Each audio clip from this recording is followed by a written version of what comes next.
You're listening to episode 118 of the Tan and J-Man Show, and we'd like to thank our 0 viewers on YouTube.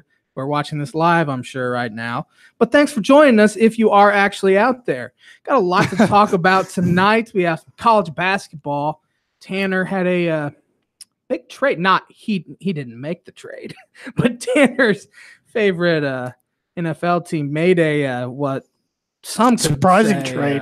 Surprising's a better word. An upgrade, I would say, but not by a ton. But we'll talk about it. Yeah. Upgrade. Tanner will talk about it. He already knows my feelings, as most of the rest of the world knows my feelings on the subject. Pitchers and catchers have reported, but still no Bryce Harper, Manny Machado, Dallas Keuchel, Craig Kimbrell. None of those guys have been signed yet. Where will they end up? We don't know. But without further ado, the newly 27-year-old Tanner, he is the manager of our social media. If you see a social media post out there, it was not from me. It used to be at one time. Used to to help out a little bit. My work ethic has steadily declined here the past 2+ years. That's a good way to put it. Yes. But do you have some birdie bogey with you? The J-Man does. Did you watch any of the NBA All-Star game? I did not watch a second of the NBA All-Star game, but I did watch the dunk contest. I didn't watch a single second of any of it. But my question is, LeBron James has started in 15 straight All-Star games, which is the most consecutive starts in All-Star game history. Of the other 4 players in the top 5 for consecutive All-Star game starts, name 2 of them. Wow. Yeah. Some good. That's all 4 are Hall of Famers, obviously. Yeah, sure. I'm glad I have all show to think about that. Like every week, pretty much. You always stump me with something I have to. That's what I'm here for. Take a majority of the show to think about. That is and I'll have to probably have you repeat it to me at the end because I probably won't be able to remember it. I'm sure I will have to. But the Birdie Bogey segment this week is brought to you by the Noble Gnome LLC, fresh, locally grown, nutrient-produced produce over in Mentone, Indiana, owned and operated by my cousin Bryce Romine and his wife Katie Romine. They now have a website, thenoblegnomellc.com. They're on Facebook. They're on Instagram. If you're interested in getting some fresh produce delivered to you on a weekly basis starting in early May through middle/end of September, go on thenoblegnomellc.com and make sure you reserve yourself a stock because they're going fast. Yes, sir. In the Plymouth, Warsaw, Rochester areas, as well as Carmel, Westfield, and Zionsville. So, all right, Josh, I do have some on this day for you. Let me pull it up. I should have been prepared, but like I am every week, I don't have it prepared. All-Star game on this day. Let me try to guess the MVP, so we don't. I'll let you try to. Yeah, I'll let you fight from last week. That sounds fair. I can let you do that. But first, let me pull up on this day. But while we're waiting for that, let me tell you, on this day segment is brought to you by Spot On and John Mars. If your business takes credit cards, then you should call John and let Spot On take care of your needs. Low rates, transparent pricing, free processing equipment, no special fees, no contracts, and John will be your customer service representative. Time to be treated like you should, no matter your size. Call John at 574-835-1528 for a free quote today. Make your business run spot on. All right, Josh. John Mars actually had a question for you. Is Joe Flacco the greatest birthday present you have ever received? No, unless he wins Super Bowl 54 for the Broncos or leads the Broncos to Super Bowl 54. I guess time will tell on that one, but I'm going to say no, but I will talk more in depth about the Flacco trade here in a bit after I do this segment. But on this day in 1909, the Boston Red Sox traded a 41-year-old Cy Young to the Cleveland Naps. The Nap Towns. Couldn't have told you that Cleveland. How many career wins did Cy Young have? Like 411. 511. 511. Yeah. That's a good guess. I'll give you I had the 11 part. Half a point. Half a point. Tanner. On this day in 1962, the 4th running of the Daytona 500 was held. Race winner Fireball Roberts dominated the event, leading 144 of the 200 laps. should nickname yourself Fireball. Fireball Lee. Yeah. That's a domination. 144 laps, 200. It's an awesome nickname, too. well, he must have been pretty good. He was a Fireball. On this day in 1973, the 15th running of the Daytona 500 was won by a guy you've heard of, Richard Petty. I have heard of Richard Petty. That was his fourth Great American race that he won, and he won it by more than 2 laps. Interesting. That's also a butt whooping. Yeah, that's a whooping. And he also won the Daytona 500 a few years later in 1979. Richard actually won 6 Daytona 500s. That's impressive. On this day in 1983, the Indiana Pacers began a 28-game road losing streak. That's fun, man. That's impressive, too. On this day in 1986, San Antonio's Alvin Robertson scores the NBA's second quadruple double with 20 points, 11 rebounds, 10 assists, and 10 steals against the Phoenix Suns. It's a pretty good game. Say that again. 20 points, 11 rebounds, 10 assists, and 10 steals. I did see David Robinson was the fourth. Yeah. So he did it just a few days ago. I don't know how many years ago, but he did it with blocks. On this day in 1996, the 38th running of the Daytona 500 was won by Dale Jarrett. You ever heard of him? I have heard Dale of Dale Jarrett. He drove the UPS 88 for a while. Couldn't have told you that. And on this day in 2001, the Daytona 500 was ran, and Dale Earnhardt Sr. crashed on the final lap and ended up passing away, which led to advancements in safety procedures. And then something bad always has to happen before any change happens. On this day in 2004, you probably remember this. Greg Maddux signed with the Cubs. Yeah, I saw that today. He was very average in his second stint in Chicago. Did won his 300th game of his career, though, as a member of the Cubs in San Francisco. Corey Patterson, I remember, hit a homer into the McCovey Cove there. Yeah. On this day in 2007, the 56th NBA All-Star Game was played at the Thomas and Mack Center in Paradise, Nevada, 2007. The West beat the East 153-132. Who was the MVP? 2007. Oh, man. 2007. Kobe Bryant. I really think you can see this screen. It was Kobe Bryant. And now you looked at the screen. Yeah, I have not seen it. It was Kobe Bryant. I'm blocked by my microphone. On this day in 2007, the 49th Daytona 500 was won by Kevin Harvick. I've heard of him, yes. Actually, I have a theory that you looked these up before the show. I don't. That is a wrong theory. You think I care enough to know? Yes, I do. On this day last year, who won the All-Star Game MVP? Last year? Yes. Team LeBron beat Team Curry 148-145. Oh, they were doing that last year too? Kevin Durant. LeBron James. Oh. Kevin Durant was the MVP this year. Oh, he was? Yes. 31 points. Giannis was. Giannis had like 38. Kevin Durant was on the winning team. Stupid. And on this day last year, in the 60th running of the Daytona 500, a guy that Cameron Screeton always said was going to be a name, Austin Dillon, won the Daytona 500. Oh. You don't remember that joke off the commercials? I do, but for some reason I was thinking that was Joey Logano. That was not Joey Logano, but... Are you impressed I knew who Joey Logano was? I kind of am. He won the championship last year. Can you even tell me who won the Daytona 500 yesterday? No. Denny Hamlin. For the second time in his career. Heard of him. FedEx car, number 11. One of the only guys who hasn't changed numbers or sponsors since he started. Could not have told you he won. So, yes, you brought up the Joe Flacco trade. John Mars, who is a sponsor of the On This Day segment, asked if that was my best birthday present I received. It was actually 2 days before my birthday. No, it is not. But if he would somehow, by some miraculous chance, lead the Broncos to the playoffs, to the Super Bowl, then it would be a great birthday present. But I do think Joe Flacco is an upgrade from Case Keenum. Slight upgrade. I really do. I think Case Keenum's just a backup quarterback. And if Joe Flacco wouldn't have got hurt last year, I don't think Lamar Jackson would have ever got a chance to start for the Ravens. And they would have never made the playoffs. Debatable, but probably not. Debatable. Probably not. They were 4-5 with probably Joe not. Flacco as starting quarterback. That's a team not making the playoffs. Yeah, their schedule got a lot easier towards the end of the year. They did have the good win at Chargers, week 16, that kind of propelled them into the playoffs. But, yeah, I'm trying not to get myself too hyped about this. I'm not pumped by any means.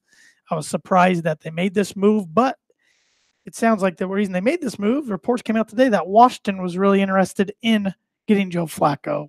So I guess they wanted to pounce on him before Washington did, and it was a decision made by Vic Fangio, Rick Scangarello, the new offense coordinator, and John Elway all just thought he would fit their offense better than Case Keenum.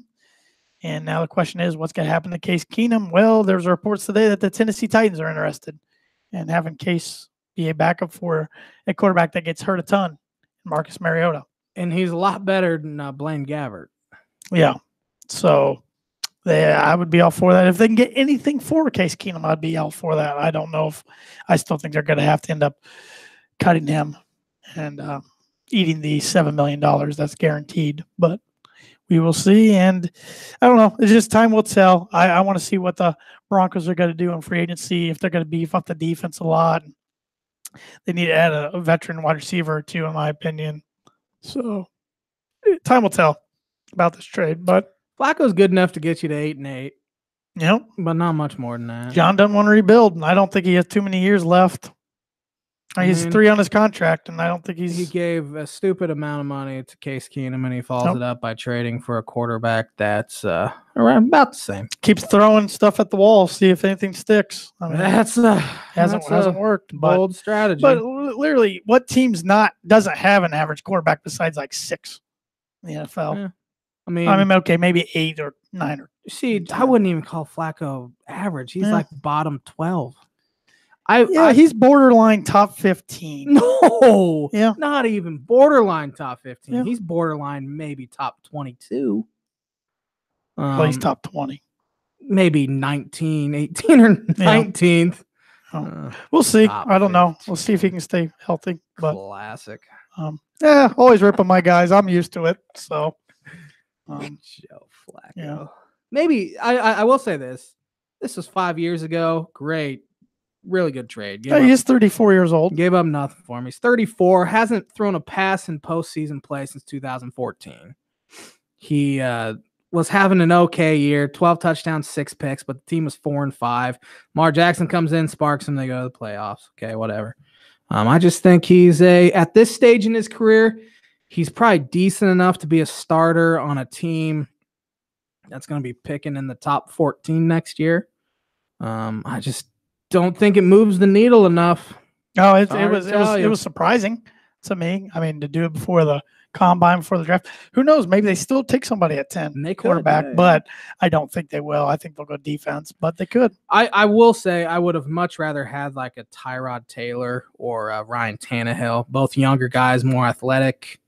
Both have had better years the past 3 or 4. But yeah, we'll see. And what's it spell for those guys? What teams can they're not going to go start for anywhere now. They still have Washington, still have Jacksonville. One of those teams got to get Foles. Yeah, probably Jacksonville. Probably Jacksonville, and then Washington. Yeah, they could start like a Tannehill and draft somebody or something. I don't know. It's curious. It kind of shook up the whole quarterback market already, and we're a little less than a month before it can even become official. Does Bortles have a chance to start anywhere? No.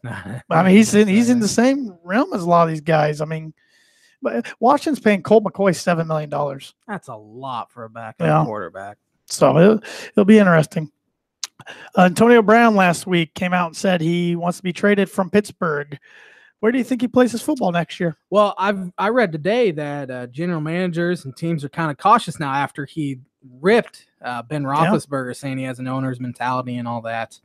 But I think he ends up in like San Francisco. I think we've been hearing that for a little while now. And they didn't honor Pierre Garçon's they didn't contract, which I could see him as a guy Denver targets, just with Scangarello, who was a quarterback coach and now the offensive coordinator. Are you trying to be the boringest team in the NFL next year? Dude, they've been boring the last couple of years, so I don't know what you're talking about. They were boring in 2015 when they won the Super Bowl. That's fair. I mean, their defense is more exciting than their offense. But Yeah. I think San Francisco makes sense. Yeah. How about Le'Veon Bell? Will he end up anywhere? I'm going on record and saying he ends up with the New York Jets. Jets. I was thinking it sounds like a Raiders move. It does seem like a Raiders move. Is Marshawn back with him?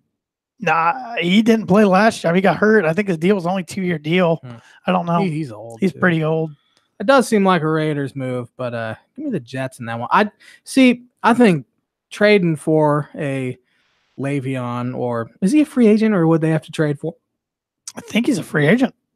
Signing a Le'Veon in like Indianapolis, I just think that hurt the culture too much. They did too much this year of kind of changing that culture there. And I think signing a Le'Veon could hurt that. And they don't need a running back. Marlon Mack's good enough. You don't need to win with running backs anymore. It's not 2002. Yeah. And for everybody who's watching on YouTube, please feel free to comment. We'll answer your questions as they come in.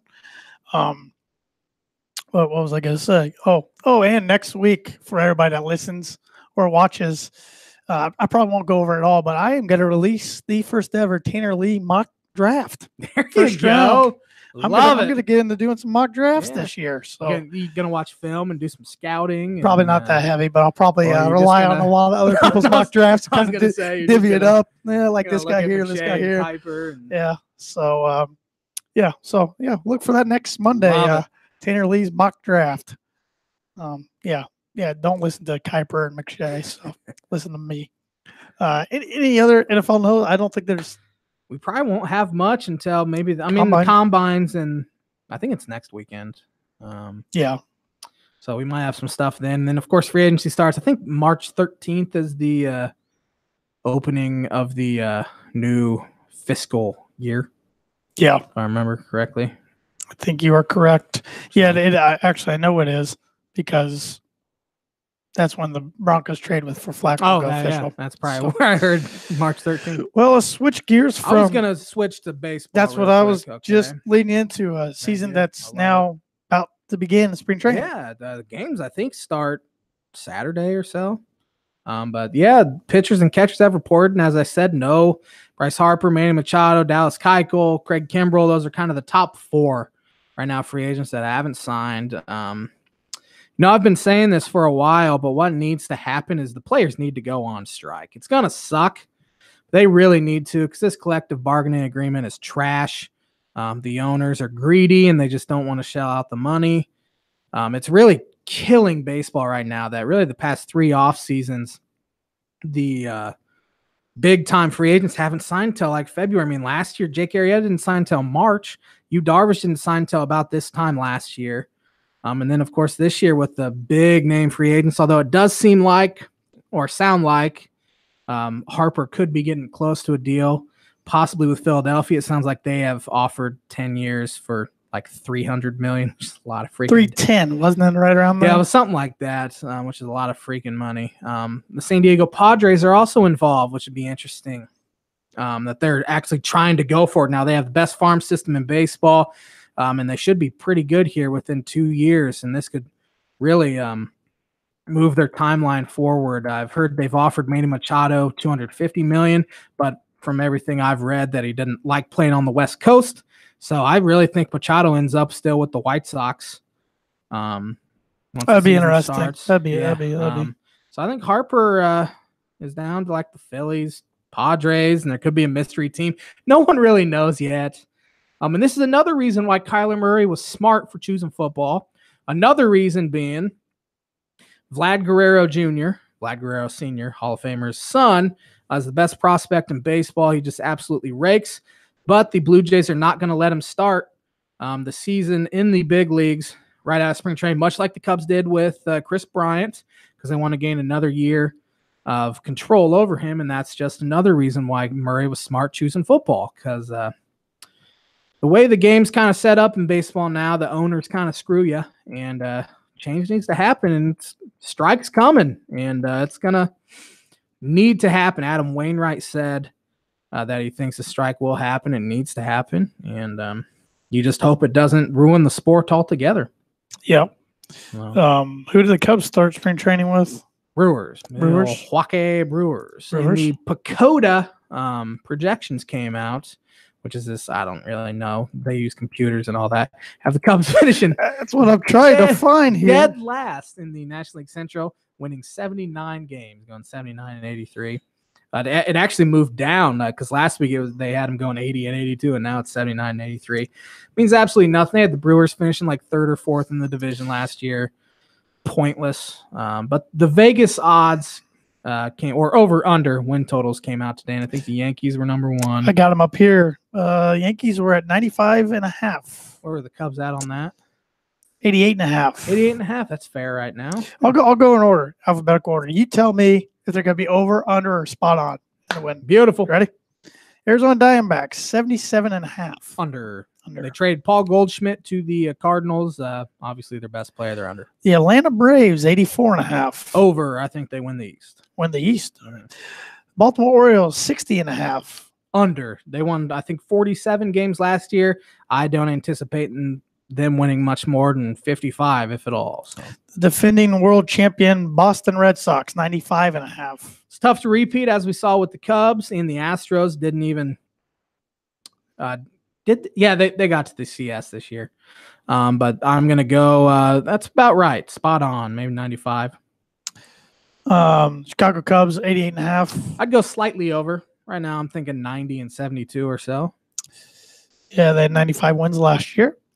Chicago White Sox, 75.5. I'm going to go over. Eloy Jimenez should be ready fairly soon. If they sign Manny Machado, who knows? They won 62 games last year. I thought they were better than that. The Cincinnati Reds, 77.5.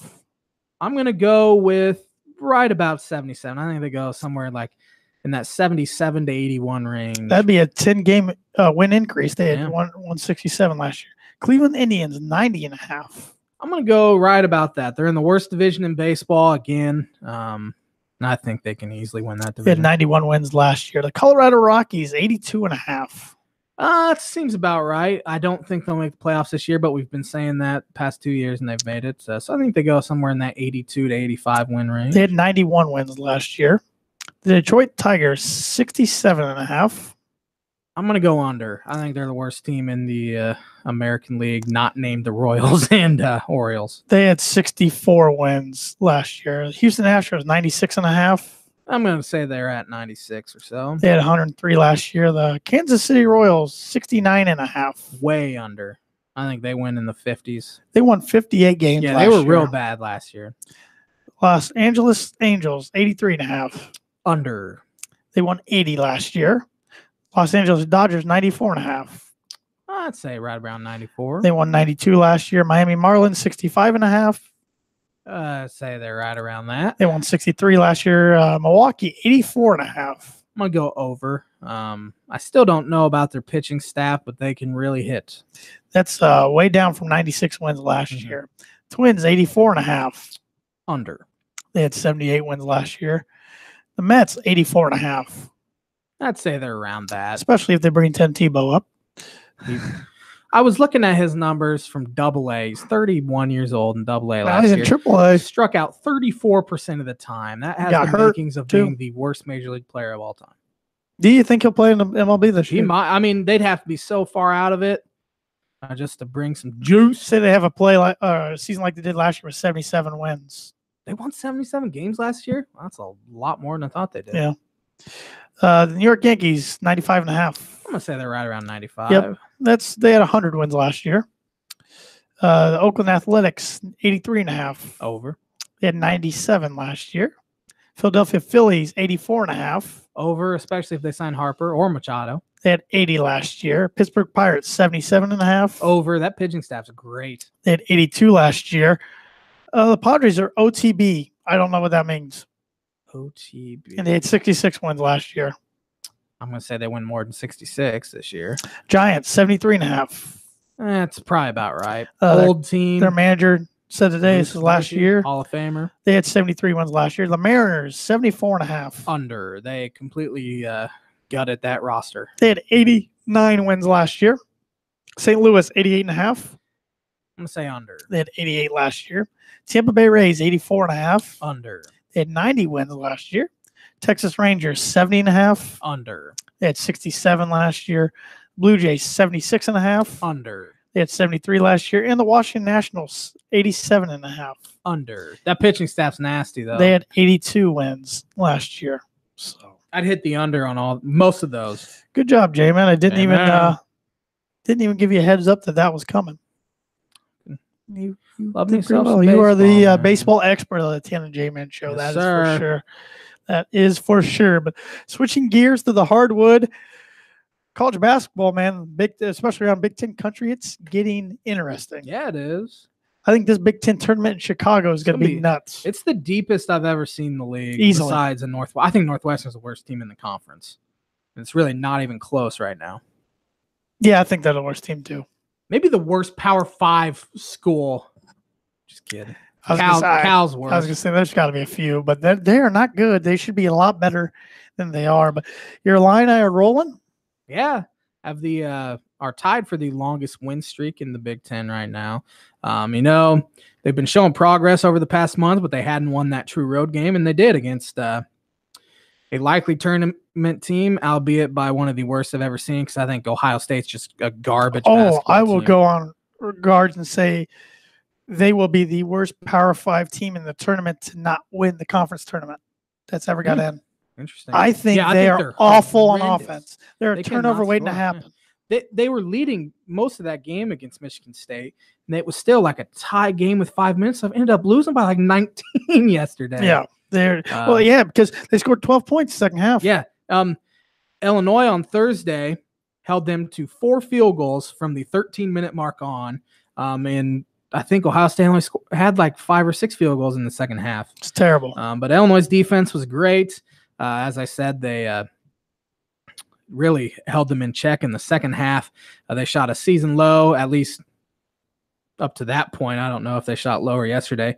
They shot 36% against Illinois while turning it over 18 times and only made 2 threes. Ayo Dosunmu won the Big Ten Freshman of the Week for the second week in a row. He is their closer, hit 2 huge threes late in the game as the shot clock was expiring, including an absolute dagger with 26 seconds left to put him up 6.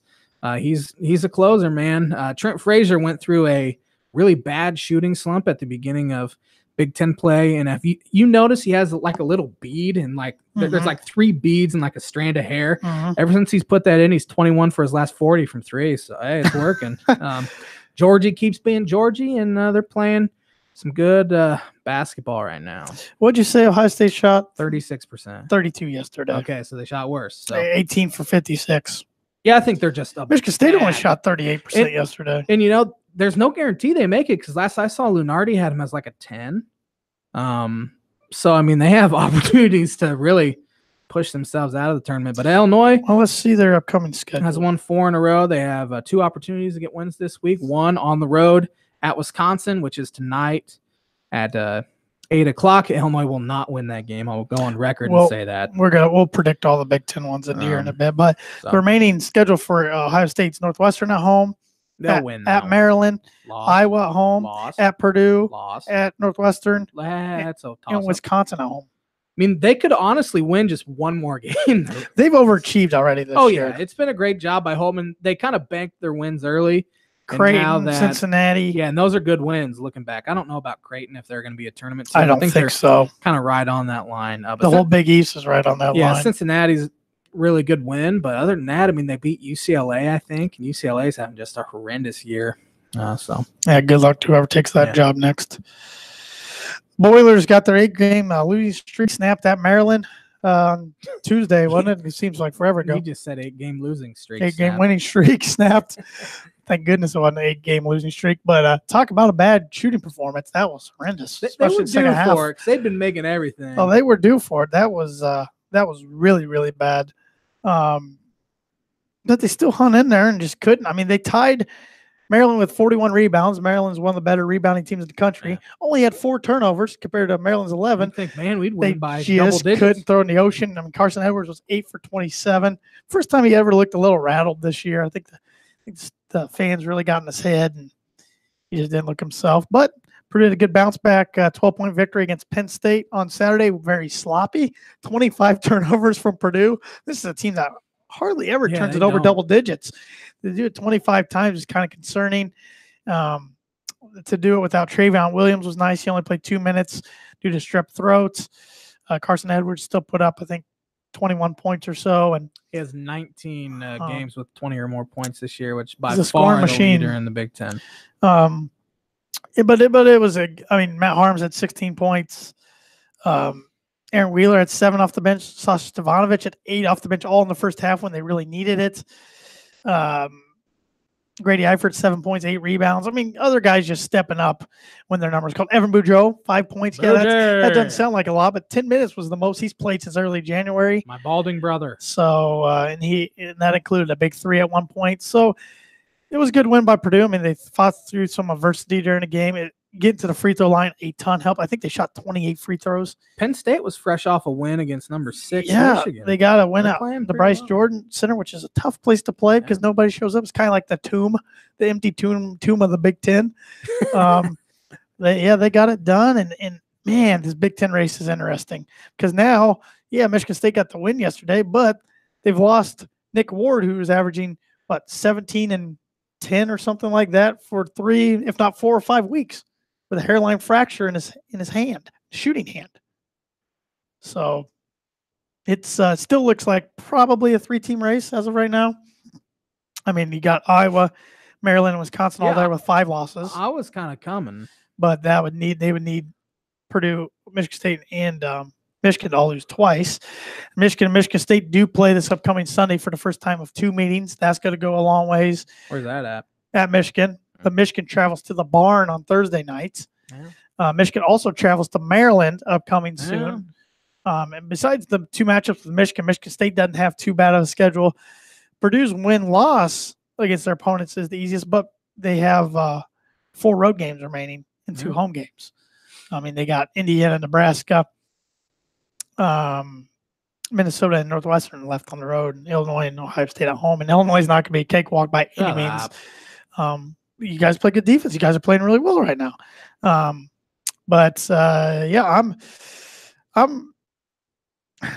nervous for tomorrow night's game, Purdue, Indiana. I mean, Indiana's lost 10 out of 11, but they're due for a night to hit everything.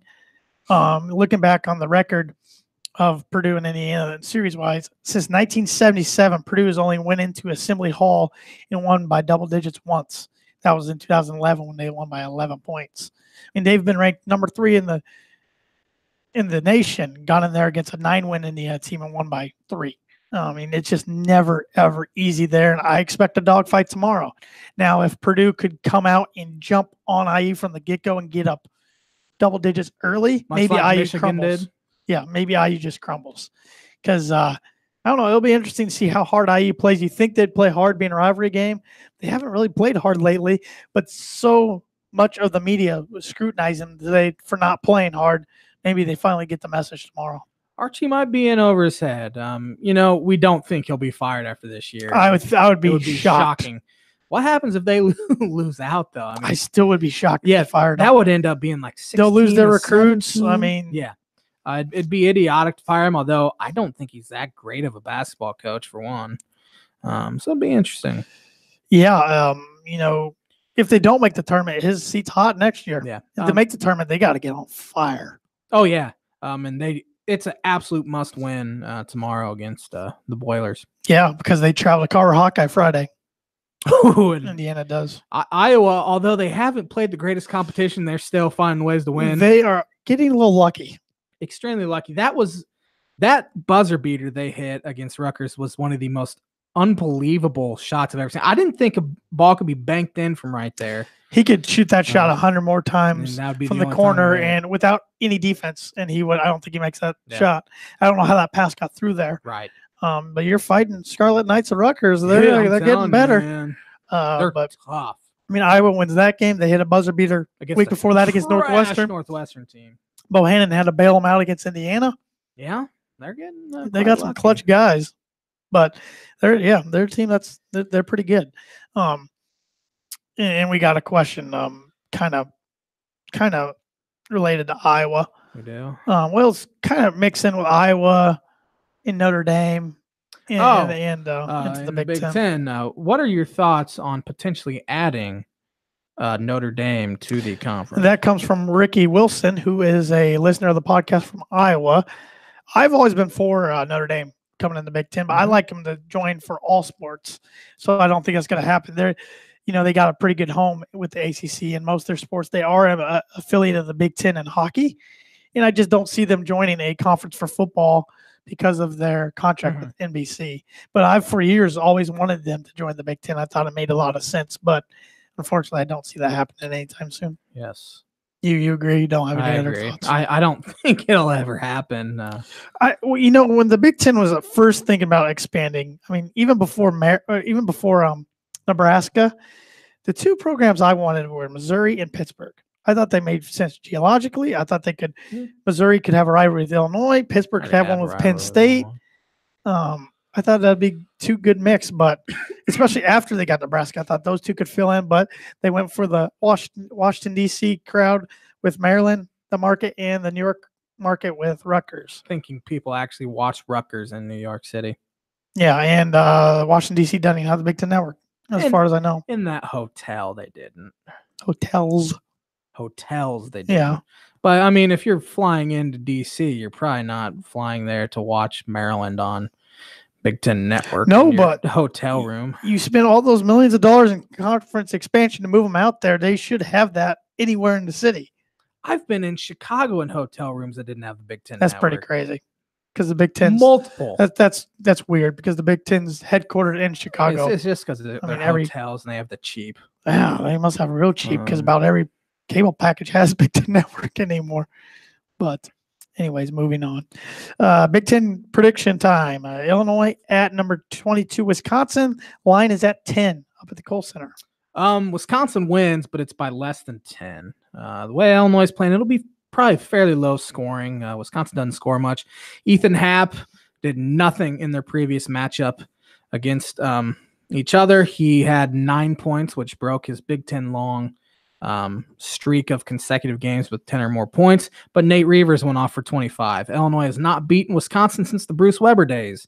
It's 14 in a row they've lost to them, so I do not anticipate that changing tonight, but I think it'll be a fairly close game. I could be way wrong because Illinois is kind of due for a clunker, and that could happen tonight because it's happened quite often in Madison. And I think it will happen tonight, unfortunately. I don't think Illinois covers. I don't think they cover. No, I think it's going to be about a 15-point game. I have a weird feeling I'm going to see a lot of tweets about Davison tonight from Josh Mott's Twitter account. You won't see one tweet from me about the game unless they win.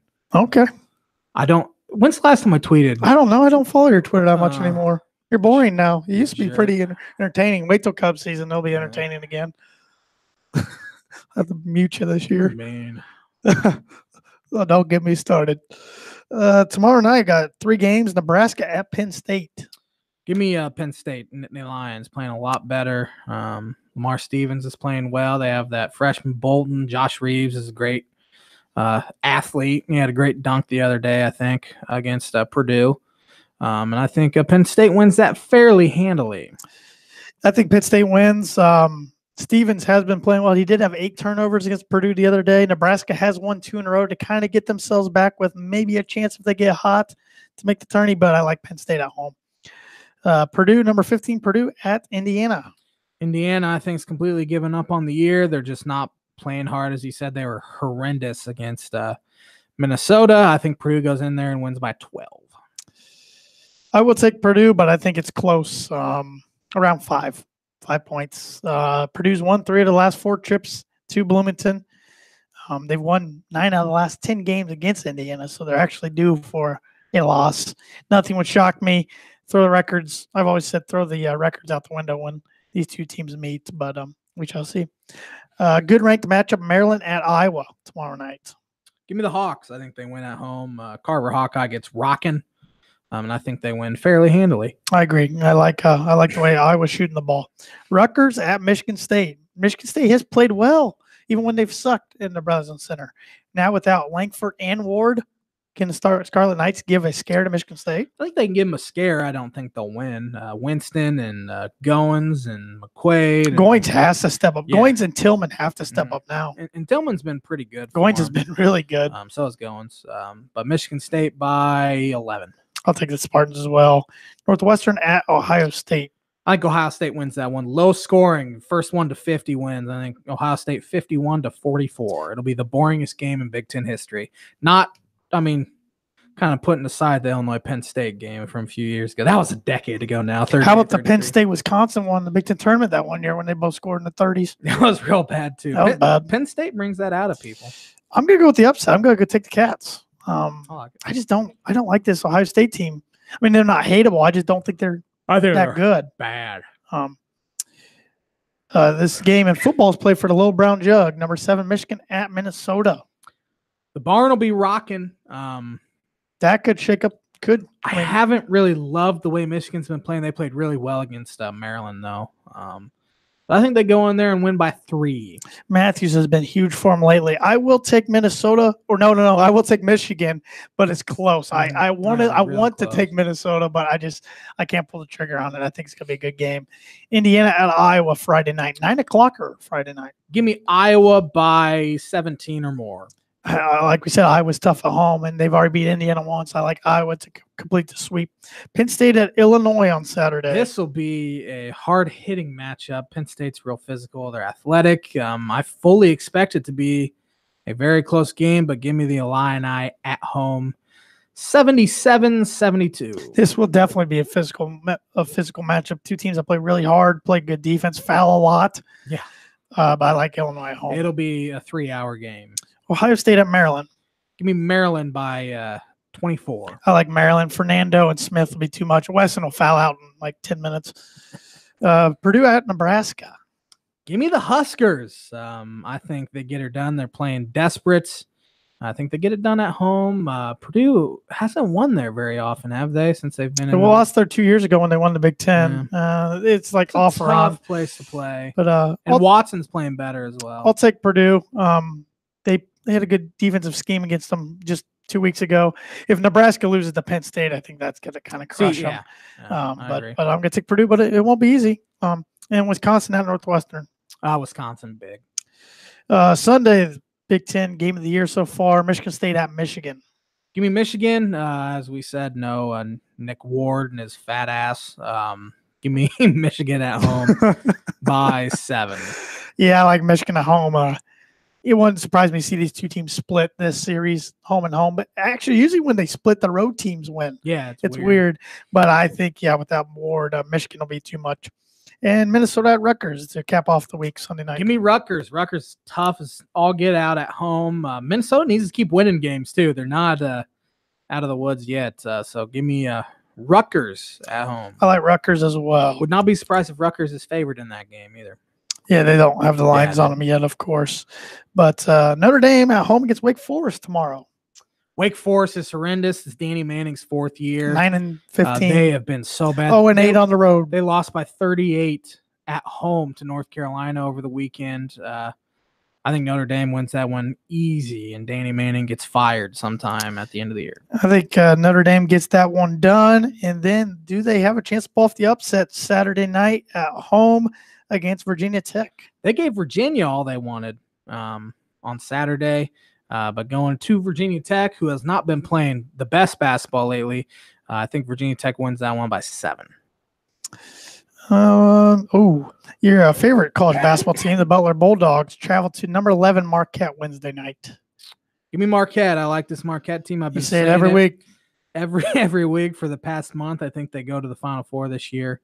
Give me Marquette. You think they go to the Final Four? Going on record right now. That's Butler's only game. Good. This weekend. I picked them to upset Marquette at home. Not doing it this time. I like Marquette to take care of the Bulldogs. Other top 25 games. We got number 23, Kansas State at West Virginia tonight. Do we have to do all of them? No, I'm only pick and choosing. K-State had a big home loss over the weekend to Iowa State, but they get her done on the road at West Virginia. 16-9 Baylor at number 19, 19-6 Iowa State tomorrow. As I said, Iowa State coming off a big road win. They get her done at home. Finally, the first Duke-North Carolina game of the season happens Wednesday night. Number 8, Carolina at number 1, Duke. This will be the J-Man's Bucket prediction of the week. The Dukies win by more than 15 points. By more than 15. I think it's even pointless to play the NCAA tournament right now because I think we said that one year when Kentucky was undefeated. That's a good point. So, I mean, Fair. but no, I agree. I think they are head and shoulders the best team. They got down by 17 in the second half against number 16th ranked Louisville. Got down by 23. Got down by 23 in the second half. They're down 17 with 6 minutes. Shows how much I watched attention of it. And they came back and won. That's the whole point being Duke came back and won. Yes. Yeah. I like Duke as well there.